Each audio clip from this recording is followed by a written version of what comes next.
teman-teman, kembali lagi dengan aku Kayla di podcast Pojok Bicara. Hari ini kita kedatangan tamu yang mau sharing tentang pengalamannya mengikuti salah satu program MBKM nih. Mungkin boleh kenalan dulu? Halo semuanya, halo Kayla. Hai. Kenalin, aku Naila Alvina Joel Faiza. Aku dari Prodi Bahasa dan Sastra Indonesia, Fakultas Ilmu Budaya, Angkatan 2022 nih. Oke, salam kenal Naila. Salam kenal Kayla. Oke, jadi Naila ini adalah salah satu alumni program Kampus Mengajar. Oke, mungkin Naila boleh diceritain dong, apa sih motivasi kamu untuk mengikuti program Kampus Mengajar? Oke, sebenarnya tuh keinginan atau ketertarikan aku untuk mengikuti salah satu program dari Kampus Merdeka itu sendiri itu keinginanku muncul saat aku semester 2 nih. Saat itu aku pengen banget kayak mencari pengalaman baru, kayak gitu-gitu. Lanjut di semester 3, aku mulai menggali informasi-informasi nih tentang program-program yang ada di Kampus Merdeka. Nah, kebetulan pada saat itu ada MBKM Fair di GSP, di UGM. Jadi aku dan temanku itu memutuskan untuk berkunjung di sana dan menggali informasi lebih lanjut terkait dengan kampus, program-program yang ada di Kampus Merdeka. Nah, fokus untuk yang aku gali programnya pada saat itu, aku udah menentukan nih, aku pengen masuk program Kampus Mengajar. Nah, pada waktu itu di MBKM Fair, aku tanya-tanya sama alumni Kampus Mengajar, terus aku menggali informasi tentang bagaimana sih seleksinya, terus tugas-tugasnya seperti apa, terus syaratnya itu seperti apa, konversi SKS-nya bagaimana, dan lain sebagainya. Nah, mungkin motivasi lainnya aku mengikuti program Kampus Mengajar ini karena aku sebenarnya tuh suka gitu berinteraksi dengan anak kecil. Jadi kayak kalau misalnya berinteraksi dengan anak kecil tuh kayak serasa healing gitu loh bagi aku sendiri.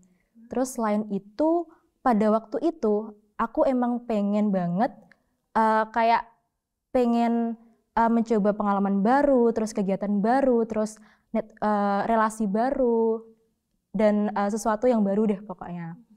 Terus sesuai dengan tagline dari Kampus Mengajar sendiri, belajar sambil berdampak, aku pengen belajar sambil berdampak di ranah pendidikan di Indonesia. Wih, keren banget nih motivasinya Naila mengikuti Kampus Mengajar. Oke, selanjutnya mungkin aku pengen kamu ceritain gimana sih persiapan dan pengalaman kamu selama proses seleksinya. Oke, pada waktu itu tuh aku bersama dengan satu teman seprodiku, kebetulan kami sama-sama mempersiapkan proses seleksi Kampus Mengajar. Yang pertama tuh pastinya seleksi berkas, terus administrasi dan lain sebagainya. Habis itu kalau misal udah lolos, kita lanjut ke seleksi tes literasi numerasi, lalu tes kebinekaan, terus tes VCHT. Tes VCHT itu kalau boleh tahu ngapain? Kalau VCHT itu berkaitan sama attitude kayak gitu sih. Jadi kurang lebih ada 4 tahapan ya. Kemudian ada nggak sih kayak trik-trik yang bisa dilakuin?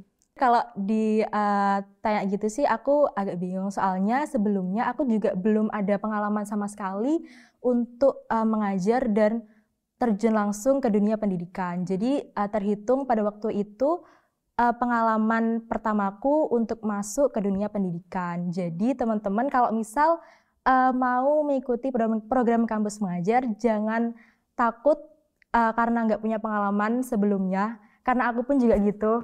Jadi pede aja, niat yang keras untuk mau berusaha dan juga belajar, karena aku dan juga timku sendiri juga sama-sama belajar untuk menyukseskan program-program kami yang telah kami rumuskan dalam RAK. Oke. Kemarin Naila kebagian ngajar di sekolah mana? Kebetulan, fun fact, aku ngambil sekolah di kota kelahiran aku, yaitu di kota Kediri.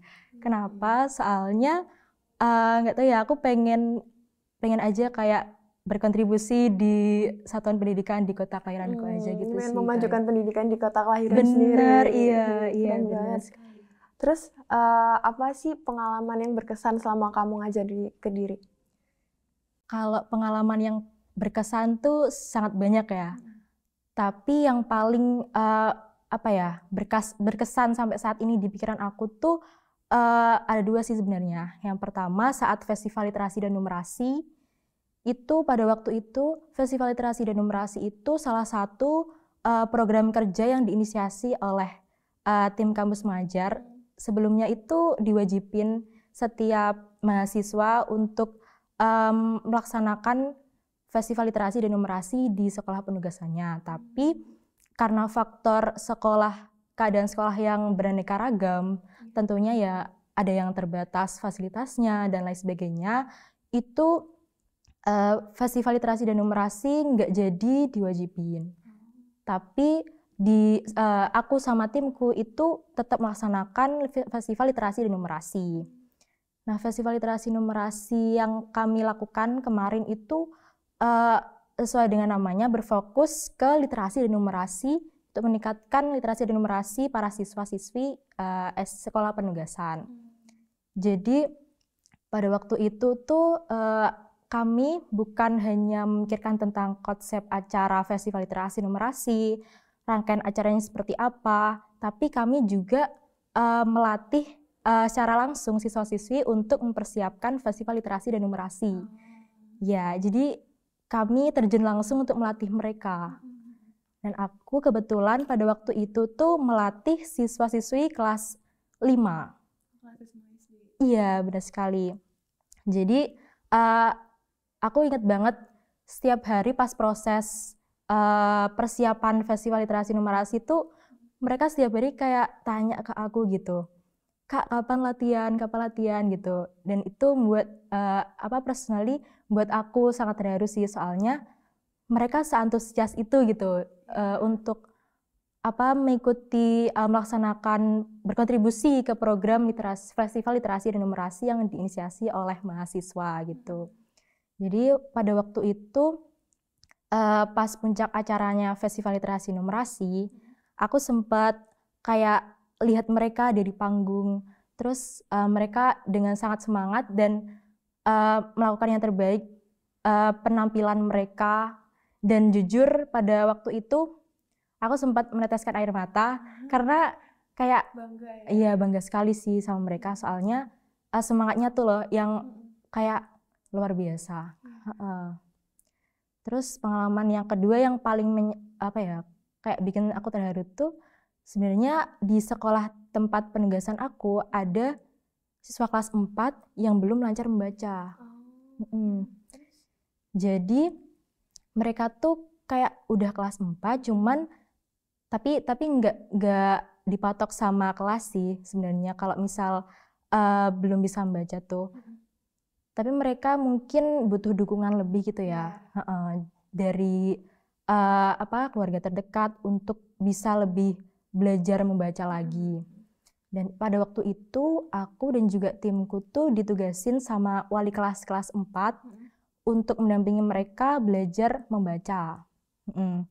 Dan kalau aku lihat ada 2 siswa, yang satu tuh keinginannya untuk belajar sangat kuat, tapi berbanding terbalik dengan siswi lainnya satunya itu kayak agak kurang dimotivasi mungkin ya. Jadi yang satu yang belum termotivasi ini kayak nggak pengen lagi diajar oleh kakak-kakaknya gitu. Jadi yang bertahan cuma satu. Benar. Jadi aku inget banget semangatnya buat belajar sama kakak-kakaknya tuh sangat sangat kuat gitu. Jadi setiap belajar aku dan juga tim kan ganti-gantian untuk ngebelajarin mereka. Kami sebisa mungkin menerapkan teknik-teknik yang interaktif, kreatif dan juga menyenangkan agar siswanya itu tuh nggak cepat bosen sama belajar gitu.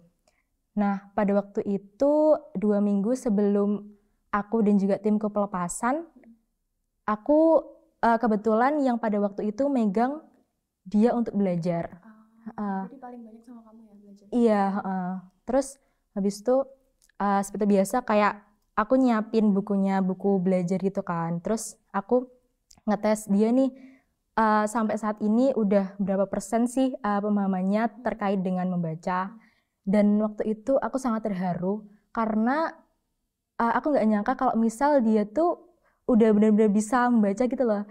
Jadi yang awalnya dia benar nggak bisa baca ng, eng kayak gitu masih nggak bisa.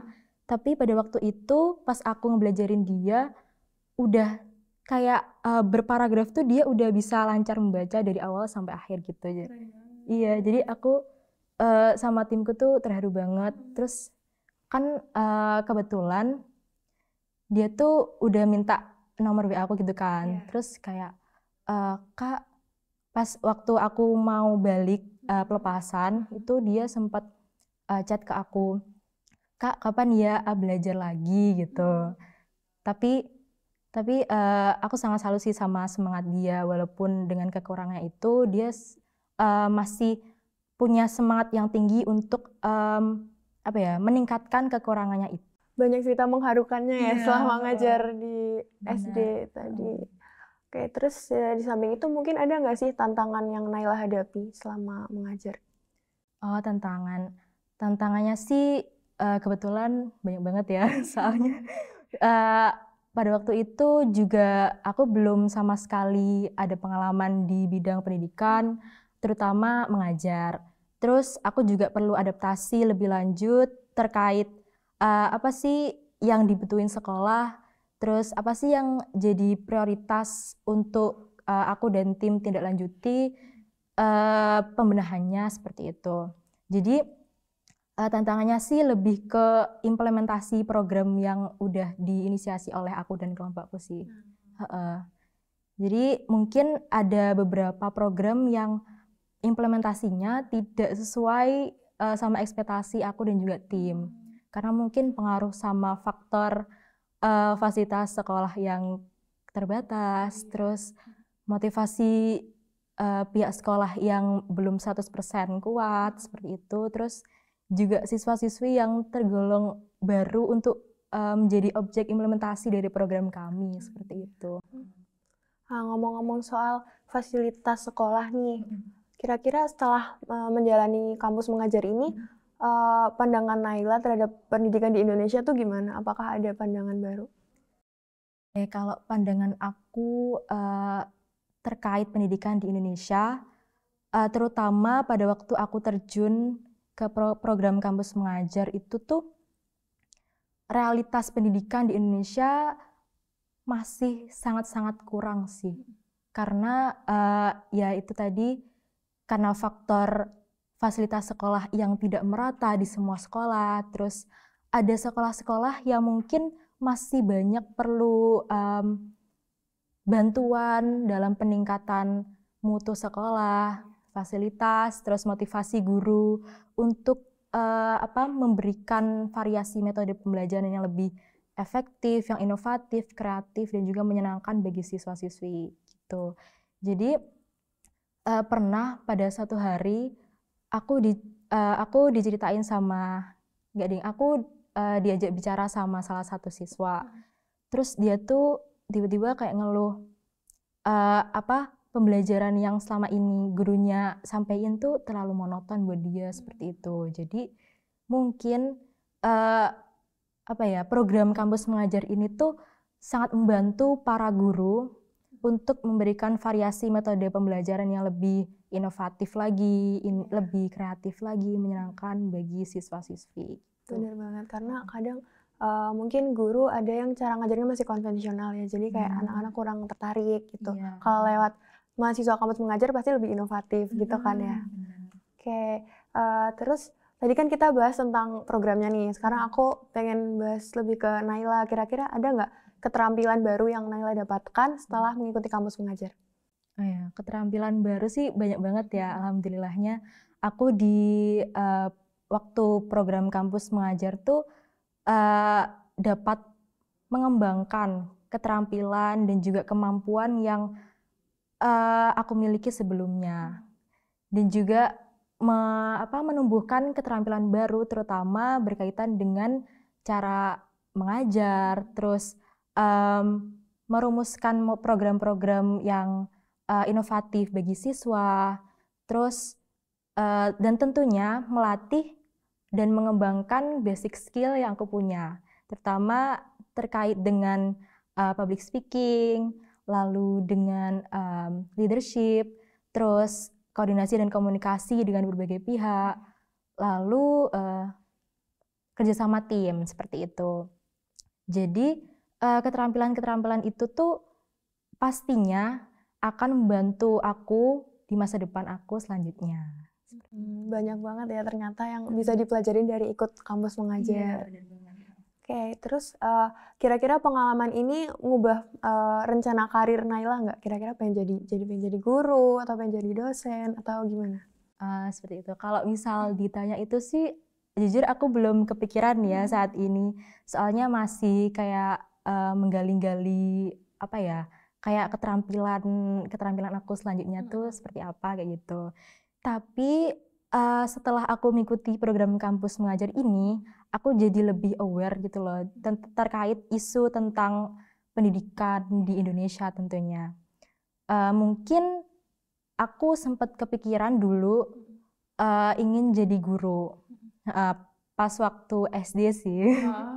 Iya, tapi lambat laun kayaknya apa ya, aku kurang memiliki potensi lebih untuk terjun langsung menjadi guru seperti itu. Mungkin aku akan berkontribusi di bidang pendidikan pada karir lainnya seperti apa ya, pokoknya yang terkait dengan pendidikan gitu. Terakhir nih, kira-kira ada nggak pesan atau saran buat teman-teman yang berminat untuk mengikuti program kampus mengajar? Oh iya, nggak kerasa ya udah terakhir ya. Kalau saran dari aku mungkin jangan insecure dulu karena belum punya pengalaman di bidang pendidikan untuk mengikuti program kampus mengajar di tahun ini maupun tahun-tahun selanjutnya, karena aku pun juga sebelumnya seperti itu, tidak punya pengalaman apapun, terutama terkait dengan belajar mengajar, terus mengondisikan di kelas, mengondisikan siswa-siswi, dan lain sebagainya. Di sini aku dan juga timku sama-sama bertumbuh bareng, terus sama-sama belajar bareng, sama seperti tagline dari kampus mengajar sendiri, belajar sambil berdampak.